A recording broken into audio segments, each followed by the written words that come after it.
Hi, when it comes to virtualization, especially Microsoft Hyper-V, there are quite a number of solutions that we can incorporate to ensure that our environment is prepared for any unforeseen circumstances that may simply disrupt the smooth running of our business. Enter virtual machine checkpoints. Now, what exactly is a checkpoint? Well, we can think of a checkpoint as a state of your virtual machine. So if we are planning to roll out any upgrades or make any configurational changes to our systems, we're always concerned in terms of how that rollout or upgrade is going to affect the rest of the systems that we have within our environment. So if we have a virtual machine within that environment, we would need to capture the state of that particular virtual machine. In fact, prior to Windows Server 2012, I think that was era 2, Microsoft was calling all these checkpoints snapshots. So apart from us just capturing the state, every checkpoint that we're going to capture is going to be associated or stamped with a time. Alright, so this is simply the time when that particular state was captured, and these are ideally great states. This is when it's functioning, all the software and drivers are actually running as they should, and the supporting of any other services that depend on that particular virtual machine is perfect. So we simply want to capture this. You'd usually do this if you have a print server in your environment, for example, and you would like to upgrade something on those printers, and you are worried whether that particular VM that you have taking care of all the printers within your environment would be able to recognize the changes you've made and continue functioning as it used to.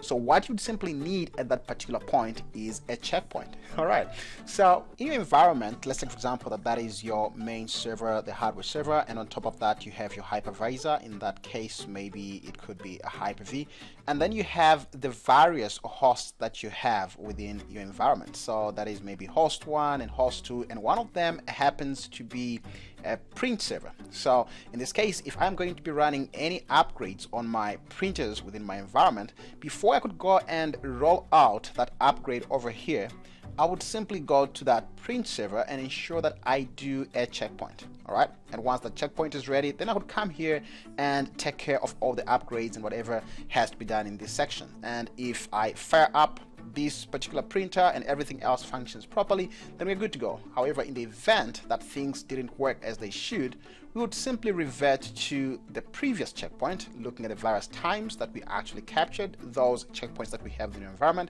and be able to resume things as they were previously, just to allow all the people that we have in the environment to be able to work. And then we could actually deploy this once we have figured out why the latest upgrades are not supporting the various systems that we have within our environment. Now, one more thing you've got to remember, or know rather, is that checkpoints are not backups. All right, they're simply differencing files that are simply capturing the state of your VM over a specific period of time. Maybe this is the 10th of whatever month, at whatever year, at whatever time, and once it has captured that, then it would save that. And as you continue saving multiple checkpoints, they actually pile up.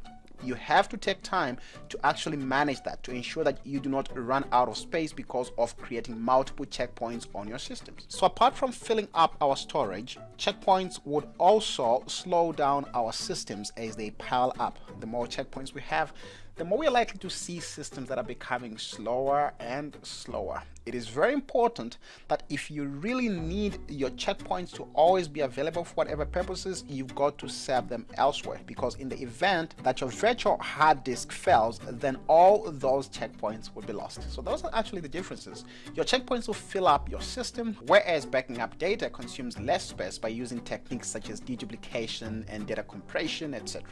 So if you wanted to create checkpoints, the easiest way is just to go to the virtual machine. We could definitely do this within PowerShell, but we simply want to access our settings over here, and under management we have checkpoints over here. So we just click over here, and you would notice that checkpoints is already enabled, unless in other circumstances where somebody actually disabled it, but it's always good to leave it over here. Now, if you're not sure what kind of checkpoints you should be creating within your environment, just make sure that you have automatic checkpoints enabled. This will allow your system to periodically update the checkpoints within your environment.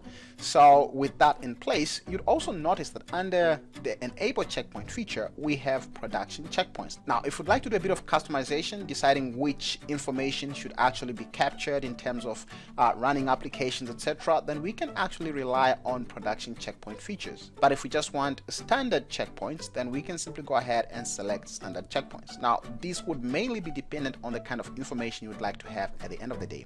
And we can actually go as far as having this information, the various checkpoints, duplicated into Azure, and many other things that we can do within your environment to simply ensure that we are ready and prepared for that moment when things do not go smoothly as we intended, so as to be able to save the day. So that's it on Hyper-V checkpoints. I'll see you next time.